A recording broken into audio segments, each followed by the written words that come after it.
بسم الله الرحمن الرحيم. ألف لام ميم. ذلك الكتاب لا ريب فيه هدى للمتقين الذين يؤمنون بالغيب ويقيمون الصلاة ومما رزقناهم ينفقون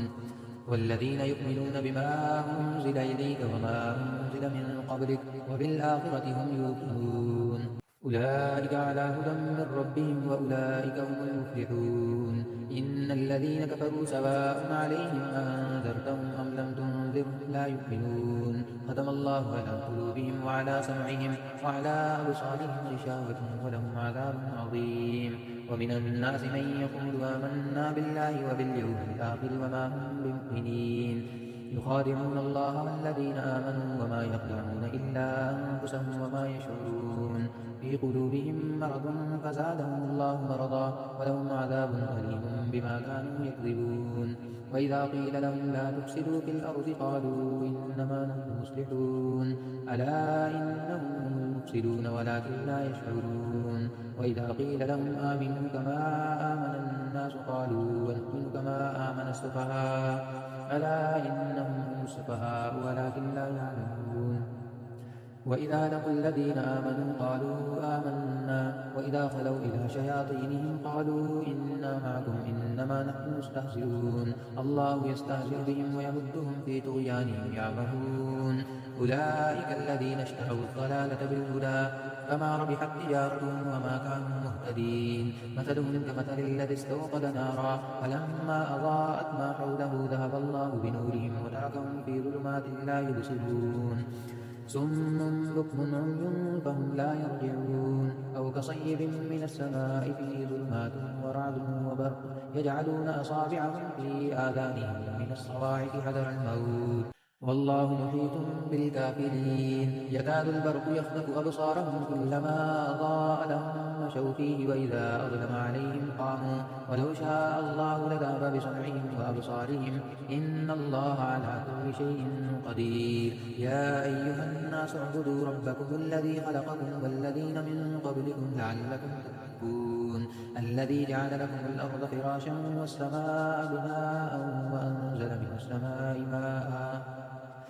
ماء فأخرج به من الثمرات رزقا لكم فلا تجعلوا لله أندادا وأنتم تعلمون. وإن كنتم في ريب مما نزلنا على عبدنا فأتوا بسورة من مثله وادعوا شهداءكم من دون الله إن كنتم صادقين فإن لم تفعلوا ولن تفعلوا فاتقوا النار التي وقودها الناس والحجارة أعدت للكافرين. وبشر الذين آمنوا وعملوا الصالحات أن لهم جنات تجري من تحتها الأنهار كلما رزقوا منها من ثمرة رزقا قالوا هذا الذي رزقنا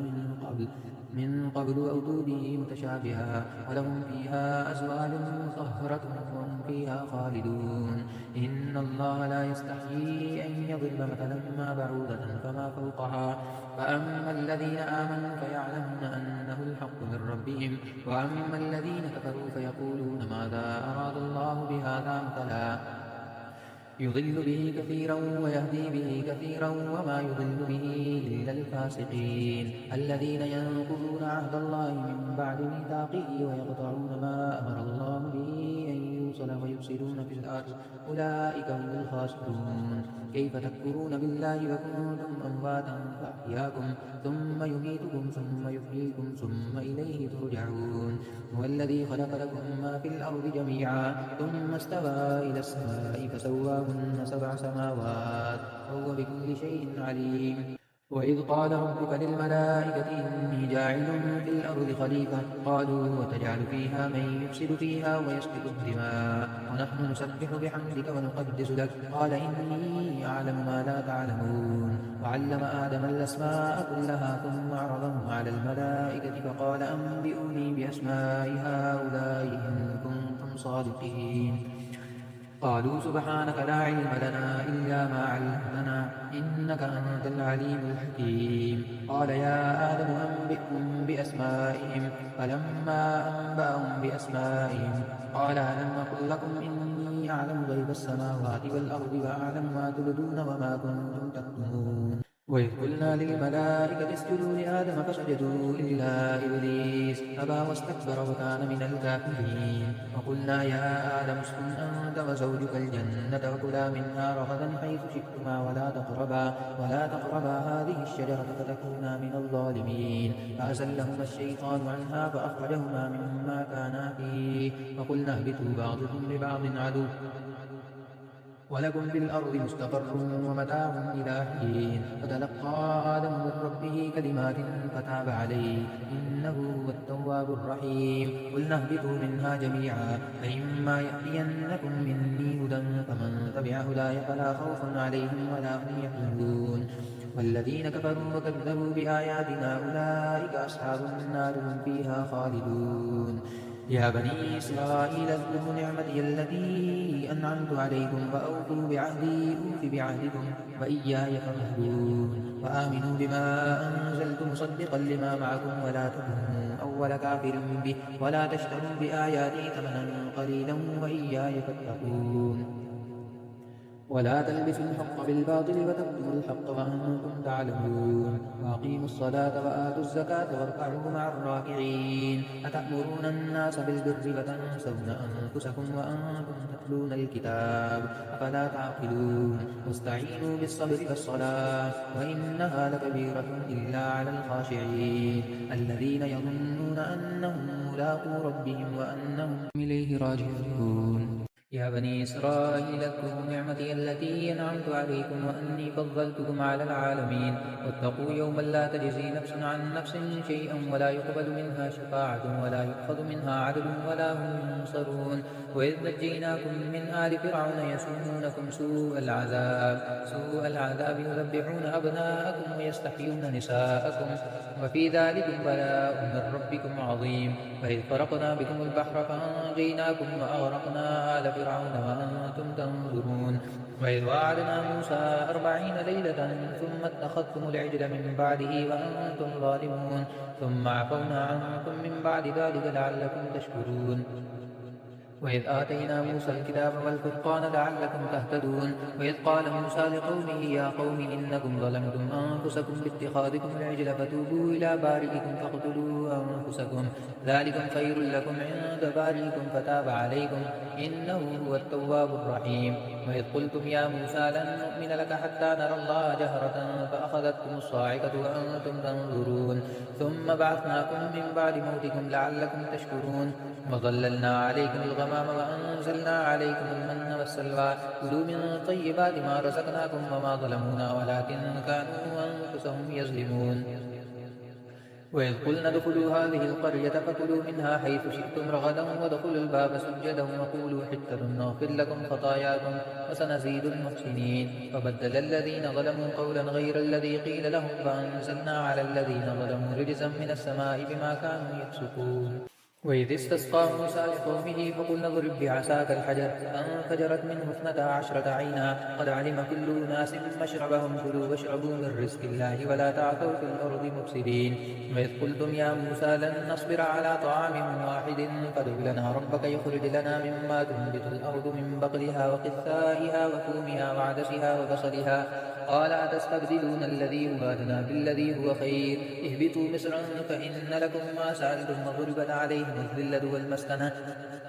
وباءوا بغضب من الله ذلك بأنهم كانوا يكفرون بآيات الله ويقتلون النبيين بغير الحق ذلك بما عصوا وكانوا يعتدون إن الذين آمنوا والذين هادوا والنصارى والصابئين من آمن بالله واليوم الآخر وعمل صالحا فلهم أجرهم عند ربهم ولا خوف عليهم ولا هم يحزنون وإذ أخذنا ميثاقكم ورفعنا فوقكم الطور خذوا ما آتيناكم بقوة واذكروا ما فيه لعلكم تتقون ثم توليتم من بعد ذلك فلولا فضل الله عليكم ورحمته لكنتم من الخاسرين ولقد علمتم الذين اعتدوا منكم في السبت فقلنا لهم كونوا قردة خاسئين فجعلناها نكالا لما بين يديها وما خلفها وموعظة للمتقين وإذ قال موسى لقومه إن الله يأمركم أن تذبحوا بقرة. قالوا أتتخذنا هزوا؟ قال أعوذ بالله أن أكون من الجاهلين. قالوا ادع لنا ربك يبين لنا ما هي.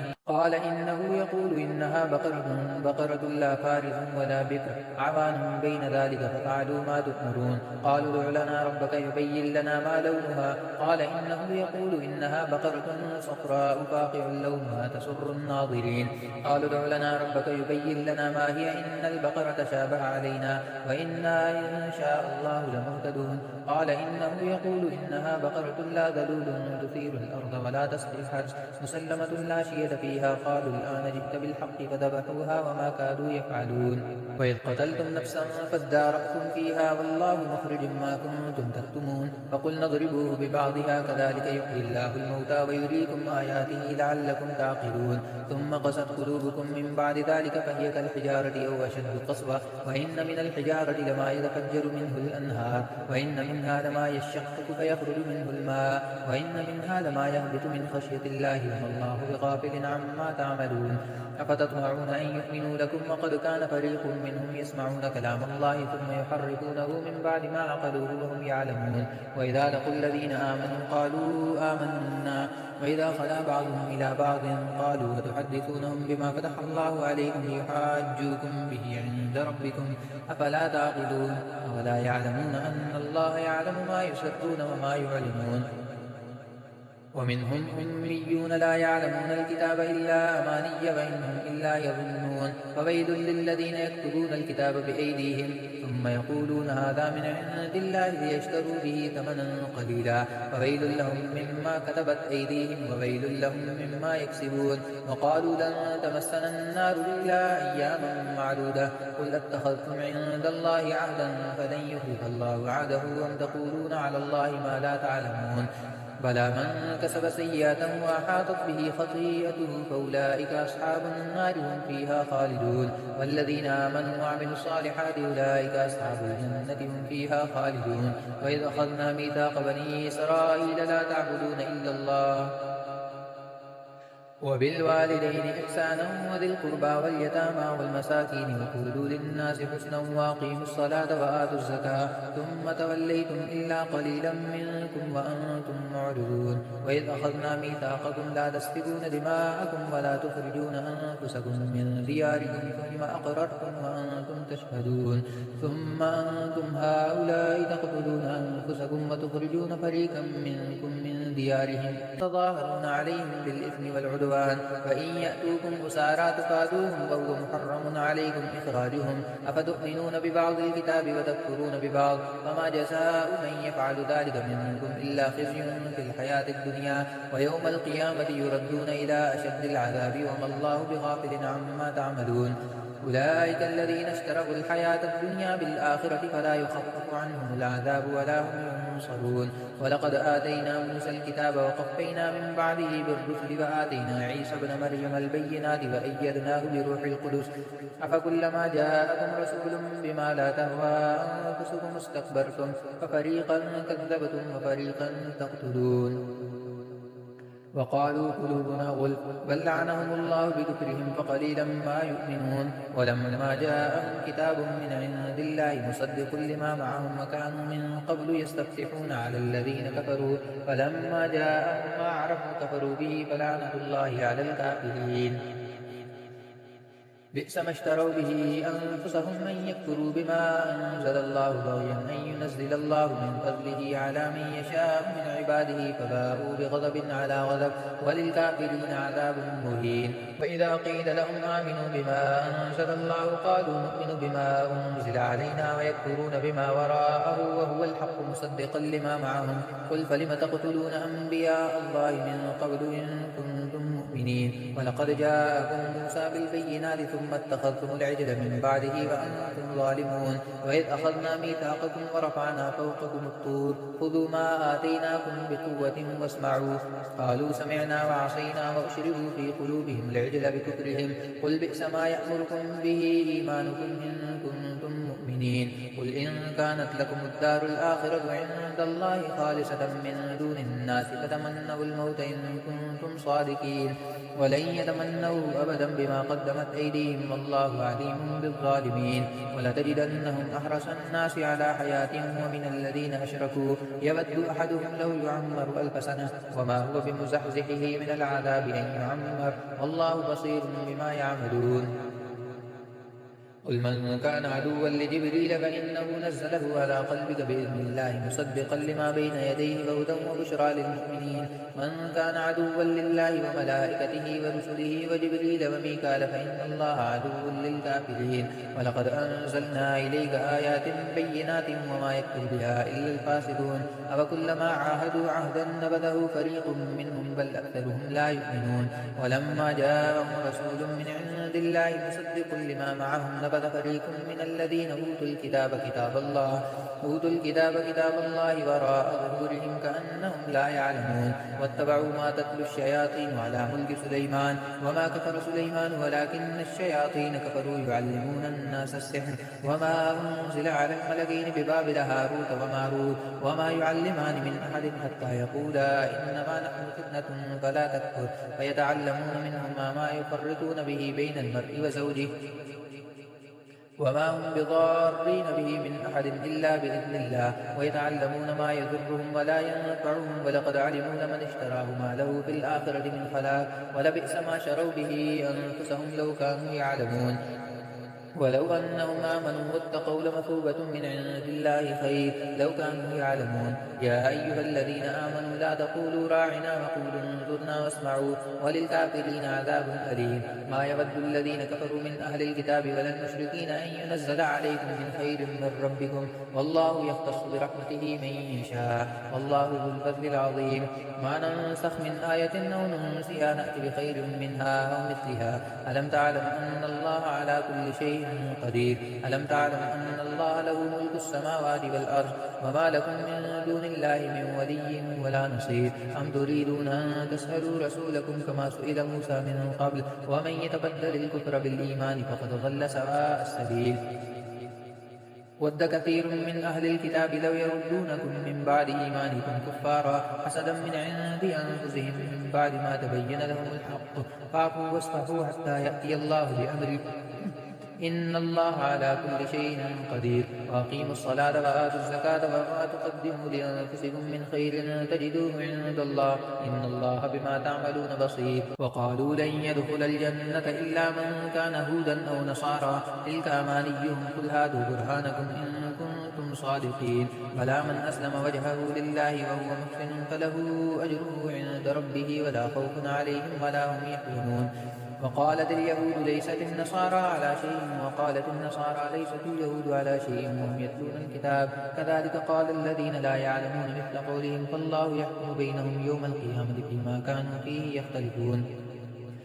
ومن أظلم ممن منع مساجد الله أن يذكر فيها اسمه وسعى في خرابها أولئك ما كان لهم أن يدخلوها إلا خائفين لهم في الدنيا خزي ولهم في الآخرة عذاب عظيم ولله المشرق والمغرب فأينما تولوا فثم وجه الله إن الله واسع عليم وقالوا اتخذ الله ولدا سبحانه بل له ما في السماوات والأرض كل له قانتون بديع السماوات والأرض وإذا قضى أمرا فإنما يقول له كن فيكون وقال الذين لا يعلمون لولا يكلمنا الله أو تأتينا آية كذلك قال الذين من قبلهم مثل قولهم تشابهت قلوبهم قد بينا الآيات لقوم يوقنون إنا أرسلناك بالحق بشيرا ونذيرا ولا تسأل عن أصحاب الجحيم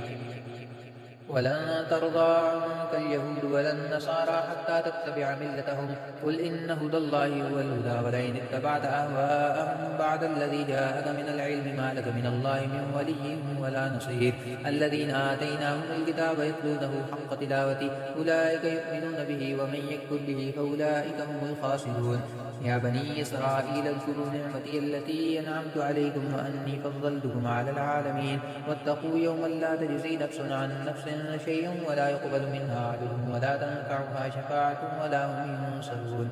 وإذ ابتلى إبراهيم ربه بكلمات فأتمهن قال إني جاعلك للناس إماما قال ومن ذريتي قال لا ينال عهد الظالمين وإذ جعلنا البيت مثابة للناس وأمنا واتخذوا من مقام إبراهيم مصلى وعهدنا إلى إبراهيم وإسماعيل أن طهر بيتي للطائفين والعاكفين والركع السجود وإذ قال إبراهيم رب اجعل هذا بلدا آمنا وارزق أهله من الثمرات من آمن منهم بالله واليوم الآخر قال ومن كفر فأمتعه قليلا ثم أضطره إلى عذاب النار وبئس المصير وإذ يرفع إبراهيم القواعد من البيت وإسماعيل ربنا تقبل منا إنك أنت السميع العليم ربنا واجعلنا مسلمين لك ومن ذريتنا أمة مسلمة لك وأرنا مناسكنا وتب علينا إنك أنت التواب الرحيم ربنا وابعث فيهم رسولا منهم يتلو عليهم آياتك ويعلمهم الكتاب والحكمة ويزكيهم إنك أنت العزيز الحكيم ومن يرغب عن ملة إبراهيم إلا من سفه نفسه ولقد اصطفيناه في الدنيا وإنه في الآخرة لمن الصالحين إذ قال له ربه أسلم قال أسلمت لرب العالمين ووصى بها إبراهيم بنيه ويعقوب يا بني إن الله اصطفى لكم الدين فلا تموتن إلا وأنتم مسلمون أم كنتم شهداء إذ حضر يعقوب الموت إذ قال لبنيه ما تعبدون من بعدي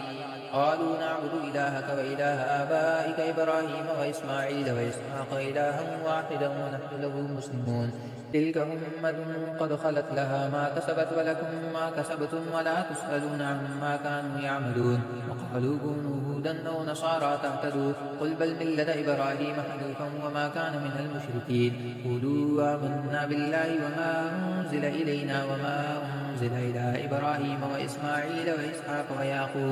وإسحاق ويعقوب والأسباط وما أوتي موسى وعيسى وما أوتي النبيون من ربهم لا نفرق بين أحد منهم ونحن له مسلمون فإن آمنوا بمثل ما آمنتم به فقد اهتدوا وإن تولوا فإنما هم في شقاق فسيكفيكهم الله وهو السميع العليم صبغة الله ومن أحسن من الله صبغة ونحن له عابدون قل أتحاجوننا في الله وهو ربنا وربكم ولنا أعمالنا ولكم أعمالكم ونحن له مخلصون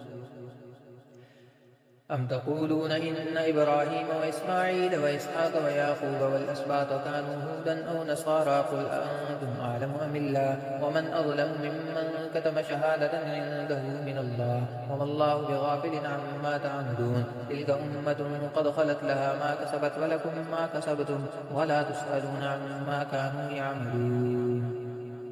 سيقول السفهاء من الناس ما ولاهم عن قبلتهم التي كانوا عليها قل لله المشرق والمغرب يهدي من يشاء إلى صراط مستقيم وكذلك جعلناكم أمة وسطا لتكونوا شهداء على الناس ويكون الرسول عليكم شهيدا وما جعلنا القبلة التي كنت عليها إلا لنعلم من يتبع الرسول ممن ينقلب على عقبيه وإن كانت لكبيرة إلا على الذين هدى الله وما كان الله ليضيع إيمانكم إن الله بالناس لرؤوف رحيم قد نرى تقلب وجهك في السماء فلنولينك قبلة ترضاها فول وجهك شطر المسجد الحرام وحيثما كنتم فولوا وجوهكم شطره وإن الذين أوتوا الكتاب ليعلمون أنه الحق من ربهم وما الله بغافل عما يعملون ولئن أتيت الذين أوتوا الكتاب بكل آية ما تبعوا قبلتك وما أنت بتابع قبلتهم وما بعضهم بتابع قبلة بعض ولئن اتبعت أهواءهم من بعد ما جاءك من العلم إنك إذا لمن الظالمين الذين آتيناهم الكتاب يعرفونه كما يعرفون أبناءهم وإن فريقا منهم ليكتمون الحق وهم يعلمون الحق من ربك فلا تكونن من الممترين ولكل وجهة وموليها فاستبقوا الخيرات أينما تكونوا يأتي بكم الله جميعا إن الله على كل شيء قدير ومن حيث خرجت فول وجهك شطر المسجد الحرام وإنه للحق من ربك وما الله بغافل عما تعملون ومن حيث خرجت فول وجهك شطر المسجد الحرام وحيثما كنتم فولوا وجوهكم شطره لئلا يكون للناس عليكم حجة إلا الذين ظلموا ظلموا منهم فلا تخشوهم واخشوني ولأتم نعمتي عليكم ولعلكم تهتدون. كما أرسلنا فيكم رسولا منكم يتلو عليكم آياتنا ويزكيكم ويعلمكم الكتاب والحكمة ويعلمكم ما لم تكونوا تعلمون فاذكروني أذكركم واشكروا لي ولا تكفرون. يا أيها الذين آمنوا استعينوا بالصبر والصلاة إن الله مع الصابرين ولا تقولوا لمن يقتل في سبيل الله أموات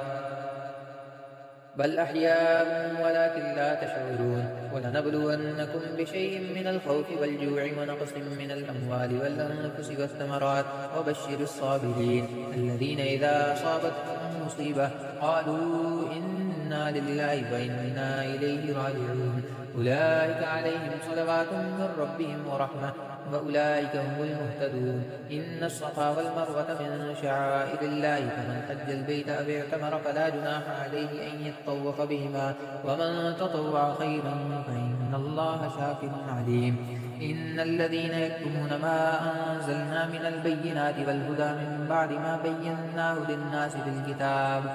الكتاب أولئك يلعنهم الله ويلعنهم اللاعنون إلا الذين تابوا وأصلحوا وبينوا فأولئك أتوب عليهم وأنا التواب الرحيم. إن الذين كفروا وماتوا وهم كفار أولئك عليهم لعنة الله والملائكة والناس أجمعين خالدين فيها لا يخفف عنهم العذاب ولا هم ينظرون. وإلهكم إله واحد لا إله إلا هو الرحمن الرحيم. إن في خلق السماوات والأرض واختلاف الليل والنهار والفلك التي تجري في البحر بما ينفع الناس وما أنزل الله من السماء من ماء فأحيا به الأرض بعد موتها وبث فيها من كل دابة وتصريف الرياح والسحاب المسخر بين السماء والأرض لآيات لقوم يعقلون. ومن الناس من يتخذ من دون الله أندادا يحبونهم كحب الله والذين آمنوا أشد حبا لله ولو يرى الذين ظلموا إذ يرون العذاب أن القوة لله جميعا وأن الله شديد العذاب إذ تبرأ الذين اتبعوا من الذين اتبعوا رأوا العذاب وتقطعت بهم الأسباب وقال الذين اتبعوا لو أن لنا كرة فنتبرأ منهم كما تبرأوا منا كذلك يريهم الله أعمالهم حسرات عليهم وما هم بخارجين من النار. يا أيها الناس كلوا مما في الأرض حلالا طيبا ولا تتبعوا خطوات الشيطان إنه لكم عدو مبين. إنما يأمركم بالسوء والفحشاء وأن تقولوا على الله ما لا تعلمون. وإذا قيل لهم اتبعوا ما أنزل الله قالوا بل نتبع ما ألفينا عليه آباءنا أفلو كان آباؤهم لا يعقلون شيئا ولا يهتدون. ومثل الذين كفروا كمثل الذي ينعق بما لا يسمع إلا دعاء ونداء صم بكم عمي فهم لا يعقلون. يا أيها الذين آمنوا كلوا من طيبات ما رزقناكم واشكروا لله إن كنتم إياه تعبدون. إنما حرم عليكم الميتة والدم ولحم الخنزير وما أهل به لغير الله ومن استر غير باغ ولا عاد فلا إثم عليه إن الله غفور رحيم. إن الذين يكتمون ما أنزل الله من الكتاب ويشترون به ثمنا قليلا أولئك ما يأكلون في بطونهم إلا النار ولا يكلمهم الله يوم القيامة ولا يزكيهم ولهم عذاب أليم. أولئك الذين اشتروا الضلالة بالهدى والعذاب بالمغفرة فما أصبرهم على النار ذلك بأن الله نزل الكتاب بالحق وإن الذين اختلفوا في الكتاب لفي شقاق بعيد. ليس البر أن تولوا وجوهكم قبل المشرق والمغرب ولكن البر من آمن بالله واليوم الآخر والملائكة والكتاب والنبيين وآتى المال على حبه ذوي القربى واليتامى والمساكين وابن السبيل والسائلين وفي الركاب وأقام الصلاة وآتى الزكاة والموفون بعهدهم إذا عاهدوا والصابرين في البأساء والضراء وحين البأس أولئك الذين صدقوا وأولئك هم المتقون. يا أيها الذين آمنوا كتب عليكم القصاص في القتلى الحر بالحر والعبد بالعبد والأنثى بالأنثى ومن عفي له من أخيه شيء فاتباع بالمعروف وأداء إليه بإحسان ذلك تخفيف من ربكم ورحمة ومن اعتدى بعد ذلك فله عذاب أليم ولكم في القصاص حياة يا أولي الألباب لعلكم تتقون كتب عليكم إذا حضر أحدكم الموت إن ترك خيرا الوصية للوالدين والأقربين بالمعروف حقا على المتقين فمن بدله بعد ما سمعه فإنما إثمه على الذين يبدلون إن الله سميع عليم ومن خاف من موص جنفا أو إثما فأصلح بينهم فلا إثم عليه إن الله غفور رحيم يا أيها الذين آمنوا كتب عليكم الصيام كما كتب على الذين من قبلكم لعلكم تتقون أياما معدودات فمن كان منكم مريضا أو على سفر فعدة من أيام أخر وعلى الذين يطيقونه فدية طعام مسكين فمن تطوع خيرا فهو خير له وأن تصوموا خير لكم إن كنتم تعلمون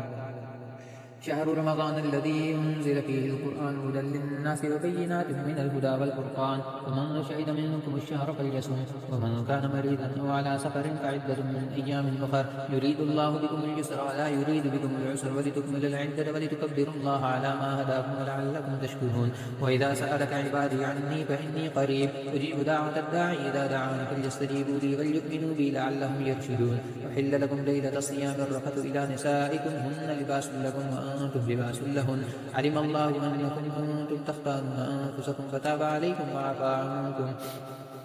فالآن باشروهن وابتغوا ما كتب الله لكم وكلوا واشربوا حتى يتبين لكم الخيط الأبيض من الخيط الأسود من الفجر ثم أتموا الصيام إلى الليل ولا تباشروهن وأنتم عاكفون في المساجد تلك حدود الله فلا تقربوها كذلك يبين الله آياته للناس لعلهم يتقون فلا تأكلوا أموالكم بينكم بالباطل وتدلوا بها إلى الحكام لتأكلوا فريقا من أموال الناس بالإثم وأنتم تعلمون يسألونك عن الأهلة قل هي مواقيت للناس والحج وليس البر بأن تأتوا البيوت من ظهورها ولكن البر من اتقى وأتوا البيوت من أبوابها واتقوا الله لعلكم تفلحون وقاتلوا في سبيل الله الذين يقاتلونكم ولا تعتدوا إن الله لا يحب المعتدين واقتلوهم حيث ثقفتموهم وأخرجوهم من حيث أخرجوهم والفتنة أشد من القتل ولا تقاتلوهم عند المسجد الحرام حتى يقاتلوكم فيه فإن قاتلوكم فاقتلوهم كذلك جزاء الكافرين فإن انتهوا فإن الله غفور رحيم وقاتلوهم حتى لا تكون فتنة ويكون الدين لله فإن انتهوا فلا عدوان إلا على الظالمين الشهر الحرام بالشهر الحرام فالحرمات قصاص فمن اعتدى عليكم فاعتدوا عليه بمثل ما اعتدى عليكم واتقوا الله واعلموا أن الله مع المتقين وأنفقوا في سبيل الله ولا تلقوا بأيديكم إلى التهلكة وأحسنوا إن الله يحب المحسنين وأتموا الحج والعمرة لله فإن أحسنتم فما استيسر من الهدي ولا تحلقوا رؤوسكم حتى يبلغ الهدي محله فمن كان منكم مريضا أو به أذى من رأسه ففدية من صيام أو صدقة أو نسك فإذا أمنتم فمن تمتع بالعمرة إلى الحج فما استيسر من الهدي فمن لم يجد فصيام 3 أيام في الحج و7 إذا رجعتم تلك 10 كاملة ذلك لمن لم يكن أهله حاضر المسجد الحرام واتقوا الله واعلموا أن الله شديد العقاب الحج أشهر معلومات فمن فرض فيهن الحج فلا رفث ولا فسوق ولا جدال في الحج وما تفعلوا من خير يعلمه الله وتزودوا فإن خير الزاد التقوى واتقون يا أولي الألباب ليس عليكم جناح أن تبتغوا فضلا من ربكم فإذا فصتم من عرفات فاذكروا الله عند المشعر الحرام واذكروه كما هداكم وإن كنتم من قبله لمن الضالين ثم أفيضوا من حيث أفاض الناس واستغفروا الله إن الله غفور رحيم فإذا قضيتم مناسككم فاذكروا الله كذكركم آباءكم أو أشد ذكرا فمن الناس من يقول ربنا آتنا في الدنيا وما له في الآخرة من خلاق ومنهم من يقول ربنا آتنا في الدنيا حسنة وفي الآخرة حسنة وقنا عذاب النار أولئك لهم نصيب مما كسبوا والله سريع الحساب واذكروا الله في أيام معدودات ومن تعجل في يومين فلا إثم عليه ومن تأخر فلا إثم عليه لمن اتقى واتقوا الله واعلموا أنكم إليه تحشرون ومن الناس من يعجبك قوله في الحياة الدنيا ويشهد الله على ما في قلبه وهو ألد الخصام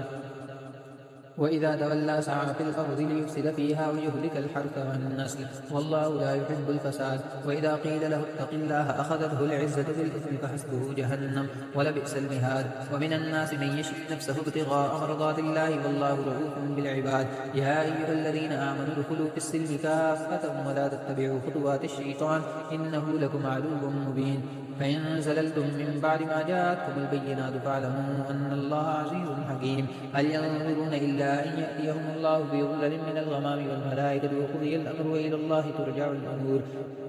سل بني إسرائيل كم آتيناهم من آية بينة ومن يبدل نعمة الله من بعد ما جاءته فإن الله شديد العقاب. زين للذين كفروا الحياة الدنيا ويسخرون من الذين آمنوا والذين اتقوا فوقهم يوم القيامة والله يرزق من يشاء بغير حساب. كان الناس أمة واحدة فبعث الله النبيين مبشرين ومنذرين وأنزل معهم الكتاب بالحق ليحكم بين الناس فيما اختلفوا فيه وما اختلف فيه إلا الذين أوتوه من بعد ما جاءتهم البينات بغيا بينهم فهدى الله الذين آمنوا لما اختلفوا فيه من الحق بإذنه والله يهدي من يشاء إلى صراط مستقيم. أم حسبتم أن تدخلوا الجنة ولما يأتكم مثل الذين خلوا من قبلكم مستهم البأساء والضراء وزلزلوا حتى يقول الرسول والذين آمنوا معه متى نصر الله ألا إن نصر الله قريب. يسألونك ماذا ينفقون قل ما أنفقتم من خير فللوالدين والأقربين واليتامى والمساكين وابن السبيل وما تفعلوا من خير فإن الله به عليم. كتب عليكم القتال وهو كره لكم وعسى أن تكرهوا شيئا وهو خير لكم وعسى أن تحبوا شيئا وهو شر لكم والله يعلم وأنتم لا تعلمون. يسألونك عن الشهر الحرام قتال فيه قل قتال فيه كبير وصد عن سبيل الله وكفر به والمسجد الحرام وإخراج أهله منه أكبر عند الله والفتنة أكبر من القتل ولا يزالون يقاتلونكم حتى يردوكم عن دينكم إن استطاعوا ومن يرتد منكم عن دينه فيمت وهو كافر فأولئك حبطت أعمالهم في الدنيا والآخرة وأولئك أصحاب النار هم فيها خالدون. إن الذين آمنوا والذين هاجروا وجاهدوا في سبيل الله أولئك يرجون رحمة الله والله غفور رحيم. يسألونك عن الخمر والميسر قل فيهما إثم كبير ومنافع للناس وإثمهما أكبر من نفعهما ويسألونك ماذا ينفقون قل العفو كذلك يبين الله لكم الآيات لعلكم تتفكرون في الدنيا والآخرة. ويسألونك عن اليتامى قل إصلاح لهم خير وإن تخالطوهم فإخوانكم والله يعلم المفسد من المصلح ولو شاء الله لأعنتكم إن الله عزيز حكيم. ولا تنكحوا المشركات حتى يؤمنوا ولأمة مؤمنة خير من مشركة ولو أعجبتكم ولا تنكحوا المشركين حتى يؤمنوا ولعبد مؤمن خير من مشرك ولو أعجبكم أولئك يدعون إلى النار والله يدعو إلى الجنة والمغفرة بإذنه ويبين آياته للناس لعلهم يتذكرون. ويسألونك عن المحيض قل هو أذى فاعتزلوا النساء في المحيض ولا تقربوهن حتى يطهرن فإذا تطهرن فأتوهن من حيث أمركم الله إن الله يحب التوابين ويحب المتطهرين. نساؤكم حرث لكم فأتوا حرثكم أنى شئتم وقدموا لأنفسكم واتقوا الله واعلموا أنكم ملاقوه وبشر المؤمنين. ولا تجعلوا الله عرضة لأيمانكم أن تبروا وتتقوا وتصلحوا بين الناس والله سميع عليم. لا يؤاخذكم الله باللغو في أيمانكم ولكن يؤاخذكم بما كسبت قلوبكم والله غفور حليم. للذين يؤلون من نسائهم تربص 4 أشهر فإن فاءوا فإن الله غفور رحيم وإن عزموا الطلاق فإن الله سميع عليم. والمطلقات يتربصن بأنفسهن 3 قروء ولا يحل لهن أن يكتمن ما خلق الله في أرحامهن إن كن يؤمن بالله واليوم الآخر وبعولتهن أحق بردهن في ذلك إن أرادوا إصلاحا ولهن مثل الذي عليهن بالمعروف وللرجال عليهن درجة والله عزيز حكيم. الطلاق 2 مرتان فإمساك بمعروف أو تسريح بإحسان ولا يحل لكم أن تأخذوا مما آتيتموهن شيئا إلا أن يخافا ألا يقيما حدود الله فإن خفتم ألا يقيما حدود الله فلا جناح عليهما فيما افتدت به تلك حدود الله فلا تعتدوها ومن يتعد حدود الله فأولئك هم الظالمون. فإن طلقها فلا تحل له من بعد حتى تنكح زوجا غيره فإن طلقها فلا جناح عليهما أن يتراجعا إن ظنا أن يقيما حدود حدود الله وتلك حدود الله يبينها لقوم يعلمون. وإذا طلقتم النساء فبلغن أجلهن فأمسكوهن بمعروف أو سرحوهن بمعروف ولا تمسكوهن ضرارا لتعتدوا ومن يفعل ذلك فقد ظلم نفسه. ولا تتخذوا آيات الله هزوا واذكروا نعمة الله عليكم وما أنزل عليكم من الكتاب والحكمة يعظكم به واتقوا الله واعلموا أن الله بكل شيء عليم.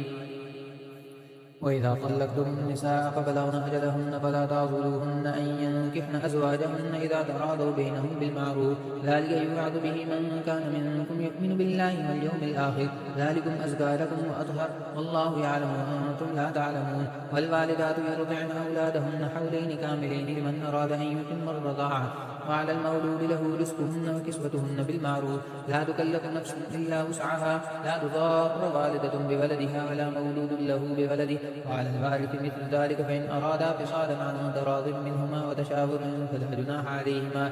وإن أردتم أن تسترضعوا أولادكم فلا جناح عليكم إذا سلمتم ما آتيتم بالمعروف واتقوا الله واعلموا أن الله بما تعملون بصير. والذين يتوفون منكم ويذرون أزواجا يتربصن بأنفسهن 4 أشهر وعشرا فإذا بلغن أجلهن فلا جناح عليكم فيما فعلن في أنفسهن بالمعروف والله بما تعملون خبير. ولا جناح عليكم فيما عرضتم به من خطبة النساء أو أكننتم في أنفسكم علم الله أنكم ستذكرونهن ولكن لا تواعدوهن سرا إلا أن تقولوا قولا معروفا ولا تعزموا عقدة النكاح حتى يبلغ الكتاب أجله واعلموا أن الله يعلم ما في أنفسكم فاحذروه واعلموا أن الله غفور حليم. لا جناح عليكم إن طلقتم النساء ما لم تمسوهن أو تفرضوا لهن فريضة ومتعوهن على الموسع قدره وعلى المقتر قدره متاعا بالمعروف حقا على المحسنين. وإن طلقتموهن من قبل أن تمسوهن وقد فرضتم لهن فريضة فنصف ما فرضتم إلا أن يعفون أو يعفو الذي بيده عقدة النكاح وأن تعفوا أقرب للتقوى. ولا تنسوا الفضل بينكم إن الله بما تعملون بصير. حافظوا على الصلوات والصلاة وقوموا لله قانتين. إن خفتم فرجالا أو ركبانا فإذا أمنتم فاذكروا الله كما علمكم ما لم تكونوا تعلمون. والذين يتوفون منكم ويذرون أزواجا وصية لأزواجهم متاعا إلى الحول غير إخراج فإن خرجن فلا جناح عليكم فيما فعلن في أنفسهن من معروف والله عزيز حكيم. وللمطلقات متاع بالمعروف حقا على المتقين كذلك يبين الله لكم آياته لعلكم تعقلون. ألم تر إلى الذين خرجوا من ديارهم وهم ألوف حذر الموت فقال لهم الله موتوا ثم أحياهم إن الله لذو فضل على الناس ولكن أكثر الناس لا يشكرون. وقاتلوا في سبيل الله واعلموا أن الله سميع عليم. من ذا الذي يقرض الله قرضا حسنا فيضاعفه له أضعافا كثيرة والله يقبض ويبسط وإليه ترجعون. ألم تر إلى الملأ من بني إسرائيل من بعد موسى إذ قالوا لنبي له ابعث لنا ملكا نقاتل في سبيل الله قال هل عسيتم إن كتب عليكم القتال ألا تقاتلوا قالوا وما لنا ألا نقاتل في سبيل الله قد أخرجنا من ديارنا وأبنائنا فلما كتب عليهم القتال تولوا إلا قليلا منهم والله عليم بالظالمين. وقال لهم نبيهم إن الله قد بعث لكم طالوت ملكا قالوا أنى يكون له الملك علينا ونحن أحق بالملك منه ولم يؤت سعة من المال قال إن الله اصطفاكم عليكم وزاده بسطة في العلم والجسم والله يؤتي ملكه من يشاء والله واسع عليم. وقال لهم نبيهم إن آية ملكه أن يأتيكم التابوت فيه سكينة من ربكم وبقية مما ترك آل موسى وآل هارون تحمله الملائكة إن في ذلك لآية لكم إن كنتم مؤمنين. فلما فصل طالوت بالجنود قال إن الله مبتليكم بنهر فمن شرب منه فليس مني ومن لم يطعمه فإنه مني إلا من اغترف غرفة بيده فشربوا منه إلا قليلا منهم. فلما جاوزه هو والذين آمنوا معه قالوا لا طاقة لنا اليوم بجالوت وجنوده قال الذين يظنون أنهم ملاقوا الله كم من فئة قليلة غلبت فئة كثيرة بإذن الله والله مع الصابرين. ولما برزوا لجالوت وجنوده قالوا ربنا أفرغ علينا صبرا وثبت أقدامنا وانصرنا على القوم الكافرين فهزمهم بإذن الله وقتل داود جالوت وآتاه الله الملك والحكمة وعلمه مما يشاء ولولا دفع الله الناس بعضهم ببعض لفسدت الأرض ولكن الله ذو فضل على العالمين. تلك آيات الله نتلوها عليك بالحق وإنك لمن المرسلين. تلك الرسل فضلنا بعضهم على بعض منهم من كلم الله ورفع بعضهم درجات وآتينا عيسى ابن مريم البينات وأيدناه بروح القدس ولو شاء الله ما اقتتل الذين من بعدهم من بعد ما جاءتهم البينات ولكن اختلفوا فمنهم من آمن ومنهم من كفر ولو شاء الله ما اقتتلوا ولكن الله يفعل ما يريد. يا أيها الذين آمنوا أنفقوا مما رزقناكم من قبل أن يأتي يوم لا بيع فيه ولا خلة ولا شفاعة والكافرون هم الظالمون. الله لا إله إلا هو الحي القيوم لا تأخذه سنة ولا نوم له ما في السماوات وما في الأرض من ذا الذي يشفع عنده إلا بإذنه يعلم ما بين أيديهم وما خلفهم ولا يحيطون بشيء من علمه إلا بما شاء وسع كرسيه السماوات والأرض ولا يؤوده حفظهما وهو العلي العظيم. لا إكراه في الدين قد تبين الرشد من الغي فمن يكفر بالطاغوت ويؤمن بالله فقد استمسك بالعروة الوثقى لا انفصام لها والله سميع عليم. الله ولي الذين آمنوا يخرجهم من الظلمات إلى النور والذين كفروا أولياؤهم الطاغوت يخرجونهم من النور إلى الظلمات أولئك أصحاب النار هم فيها خالدون. ألم تر إلى الذي حاج إبراهيم في ربه أن آتاه الله الملك إذ قال إبراهيم ربي الذي يحيي ويميت قال أنا أحيي وأميت قال إبراهيم فإن الله يأتي بالشمس من المشرق فأت بها من المغرب فبهت الذي كفر والله لا يهدي القوم الظالمين. أو كالذي مر على قرية وهي خاوية على عروشها قال أنى يحيي هذه الله بعد موتها فأماته الله 100 عام ثم بعثه قال كم لبثت قال لبثت يوما أو بعض يوم قال بل لبثت 100 عام فانظر إلى طعامك وشرابك لم يتسنه وانظر إلى حمارك ولنجعلك آية للناس وانظر إلى العظام كيف ننشزها ثم نكسوها لحما فلما تبين له قال أعلم أن الله على كل شيء قدير. وإذ قال إبراهيم رب أرني كيف تحيي الموتى قال أولم تؤمن قال بلى ولكن ليطمئن قلبي قال فخذ 4 من الطير فسرهن إليك ثم اجعل على كل جبل منهن جزءا ثم ادعهن يأتينك سعيا واعلم أن الله عزيز حكيم. مثل الذين ينفقون أموالهم في سبيل الله كمثل حبة أنبتت 7 سنابل في كل سنبلة 100 حبة والله يضاعف لمن يشاء والله واسع عليم. الذين ينفقون أموالهم في سبيل الله ثم لا يتبعون ما أنفقوا منا ولا أذى لهم أجرهم عند ربهم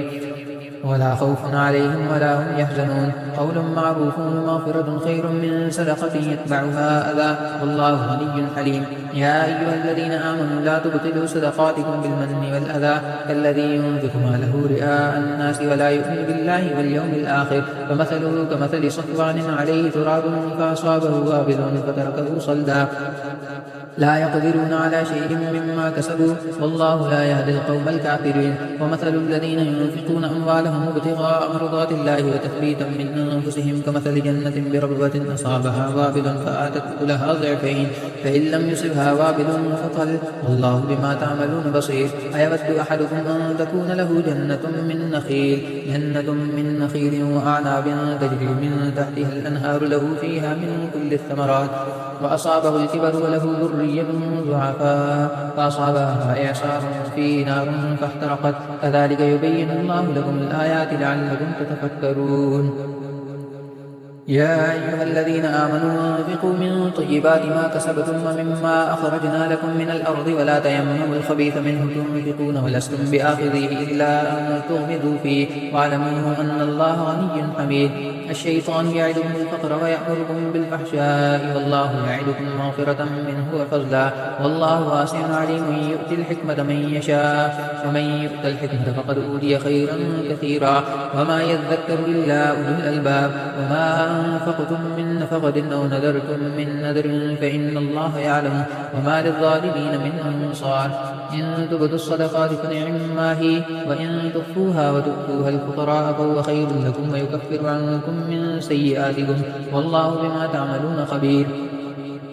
ليس عليك هداهم ولكن الله يهدي من يشاء وما تنفقوا من خير فلأنفسكم وما تنفقون إلا ابتغاء وجه الله وما تنفقوا من خير يوفى إليكم وأنتم لا تظلمون للفقراء الذين أحصروا في سبيل الله لا يستطيعون ضربا في الأرض يحسبهم الجاهل أغنياء من التعفف تعرفهم بسيماهم لا يسألون الناس إلحافا وما تنفقوا من خير فإن الله به عليم الذين ينفقون أموالهم بالليل والنهار سرا وعلانية فلهم أجرهم عند ربهم ولا خوف عليهم ولا هم يحزنون الذين يأكلون الربا لا يقومون إلا كما يقوم الذي يتخبطه الشيطان من المس ذلك بأنهم قالوا إنما البيع مثل الربا وأحل الله البيع وحرم الربا فمن جاءه موعظة من ربه فانتهى فله ما سلف وأمره إلى الله ومن عاد فأولئك أصحاب النار هم فيها خالدون يمحق الله الربا ويربي الصدقات والله لا يحب كل كفار أثيم إن الذين آمنوا وعملوا الصالحات وأقاموا الصلاة وآتوا الزكاة لهم أجرهم عند ربهم ولا خوف عليهم ولا هم يحزنون يا أيها الذين آمنوا اتقوا الله وذروا ما بقي من الربا إن كنتم مؤمنين فإن لم تفعلوا فأذنوا بحرب من الله ورسوله وإن تبدوا فلكم رؤوس أموالكم لا تظلمون ولا تظلمون وإن كان ذو عسرة فنظرة إلى ميسرة وأن تصدقوا خير لكم إن كنتم تعلمون واتقوا يوما ترجعون فيه إلى الله ثم توفى كل نفس ما كسبت وهم لا يظلمون يا أيها الذين آمنوا إذا تداينتم بدين إلى أجل مسمى فاكتبوه وليكتب بينكم كاتب بالعدل ولا يأبى كاتب أن يكتب كما علمه الله فليكتب وليملل الذي عليه الحق وليتق الله ربه ولا يبخس منه شيئا فإن كان الذي عليه الحق سفيها أو ضعيفا أو لا يستطيع أن يمله فليملل وليه بالعدل واستشهدوا شهيدين من رجالكم فإن لم يكونا رجلين فرجل وامرأتان ممن ترضون من الشهداء أن تضل إحداهما فتذكر إحداهما الأخرى ولا يأبى الشهداء إذا ما دعوا ولا تسأموا أن تكتبوه صغيرا أو كبيرا إلى أجله ذلكم أقسط عند الله وأقوم للشهادة وأدنى ألا ترتابوا إلا أن تكون تجارة حاضرة